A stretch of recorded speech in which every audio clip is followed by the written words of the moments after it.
থেকে চলে গেছেন। তো তাদেরকে স্মরণ করেই আমাদের এই আজকের শোক প্রস্তাব পাঠের পরে আমরা 1 মিনিট সবাই মিলে নীরবতা পালন করব, তারপরে আমরা আবার অনুষ্ঠানে ফিরে যাব। শুরু করছি শোক প্রস্তাব পাঠ। সবাই কথা বলাটা 1 মিনিট বন্ধ রাখবেন। কিশোর, একদম স্টপ। পৃথিবীর বুকে যা সৃষ্টি হয় তা ধ্বংস অনিবার্য, এটাই সত্য, এটাই চিরন্তন।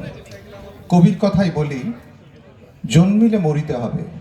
তবু এই পৃথিবীতে যেদিন কোনো নবজাতকের আগমন ঘটে, সেদিন সেই পরিবারের প্রতিটি মানুষের মুখে দেখা দেয় আনন্দের ঝলক।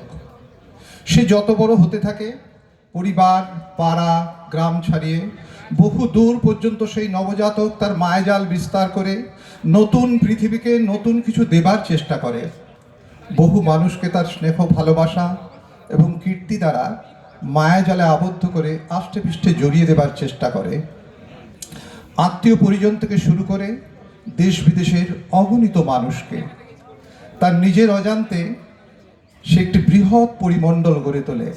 যখন সে উপলব্ধি করে না, তাকে একদিন এই সৃষ্টি, তার কীর্তি সব কিছুকে ত্যাগ করে চলে যেতে হবে অমৃত লোকে। আমরা কেউই এর ব্যতিক্রম নই। এমনি করেই সবার মুখে হাসি ফুটিয়ে আমাদের এই পৃথিবীতে এসেছিলেন বাঁকুড়া জেলার মসিনাপুর নামে এক গণ্ডক গ্রামে স্বর্গীয় মহাদেব সিনহা। তার স্মৃতিচারণ করতে গেলে একটা ঘটনা নয়, একটা দিন নয়, একটা মাস নয়, একটা যুগ অতিক্রান্ত হয়ে যাবে। মহাদেব সিনহা মানে একটা স্নেহ এবং ভালোবাসা। এমনি করে এসেছিলেন আমাদের মধ্যে স্বর্গীয় উমাপদ জুই, যার কথা বলতে গেলে অঙ্কের বিভিন্ন সূত্রের কথা মনে পড়ে। আর স্বর্গীয় সুজয় চ্যাটার্জি মানেই এনসিসি আর শৃঙ্খলা। এছাড়াও আমাদের বিদ্যালয়ের 2 কৃতি প্রাক্তন ছাত্র সত্যব্রত মুখার্জি, যিনি তার কীর্তি বহু দূর পর্যন্ত বিস্তৃত করেছিলেন, বহু মানুষের কর্মসংস্থানের ব্যবস্থা করেছিলেন। এছাড়াও স্বর্গীয় মণিময় চক্রবর্তী, যিনি মানুষের সেবায় প্রতিনিয়ত নিমজ্জিত থাকতেন। এরা আমাদের মায়াজাল ছিন্ন করে রামকৃষ্ণ লোকে যাত্রা করেছেন। আমরা তাদের বিদেহী আত্মার শান্তি কামনা করি। এছাড়াও দেশে বিদেশে দুর্ঘটনা এবং যুদ্ধে যাদেরকে আমরা হারিয়েছি, তাদের বিদেহী আত্মার শান্তি কামনা করি। ওম শান্তি। এবার সবাই 1 মিনিট উঠে দাঁড়াবেন, আমরা নীরবতা পালন করে তাদের প্রতি শ্রদ্ধা নিবেদন করব। সবাই যারা বসে রয়েছেন মাঠেও সবাইকে অনুরোধ করছি স্টার্ট।